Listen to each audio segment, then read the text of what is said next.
வரஹ்மத்துல்லாஹி வபரகாத்துஹு. எனக்கு இந்த விழாவில் பேசுவதற்காக கொடுக்கப்பட்டுள்ள தலைப்பு ஹதீஸ்.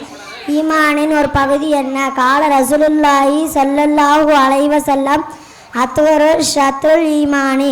நபி ஸல்லல்லாஹு அலைஹி வஸல்லம் அவர்கள் கூறினார்கள், தூய்மை ஈமானின் ஒரு பகுதியாகும். குர்ஆன் யாருக்கு சாதகமாக பாதகமாக இருக்கும்?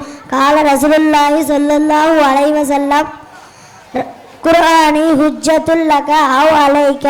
நபி ஸல்லல்லாஹு அலைஹி வஸல்லம் அவர்கள் கூறினார்கள், குர்ஆன் அதன்படி நீ நடந்தால் அது உனக்கு சாதகமாகும், அல்லது அதன்படி நீ நடக்காவிட்டால் அது உனக்கு பாதகமாகும்.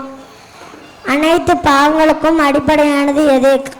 கால ரசூலுல்லாஹி ஸல்லல்லாஹு அலைஹி வஸல்லம் ஹுப்புத் துன்யா ராசு குல்லி அதி.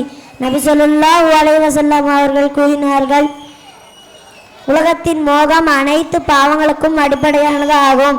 அல்லாஹ் யார் மீது கோபம் அடைகிறார்? கால ரசூலுல்லாஹி ஸல்லல்லாஹு அலைஹி வஸல்லம் மல்லம் யஸ்னாலில்லாஹி யஹ்லபு அலைஹி. நபி ஸல்லல்லாஹு அலைஹி வஸல்லம் அவர்கள் கூறினார்கள், எவர் தன் தேவைகளை இறைவனிடத்தில் கேட்கவில்லையோ அவர் மீது கோபம் அடைகிறான்.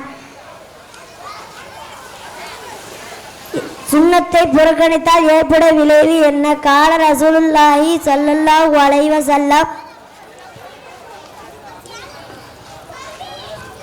மன் ராஃபி அன் சுன்னதி ஃபலைஸிம் மின்னி. நபி ஸல்லல்லாஹு அலைஹி வஸல்லம் அவர்கள் கூறினார்கள், என் சுன்னத்தை புறக்கணிப்பவன் என்னை சார்ந்தவர் அல்ல.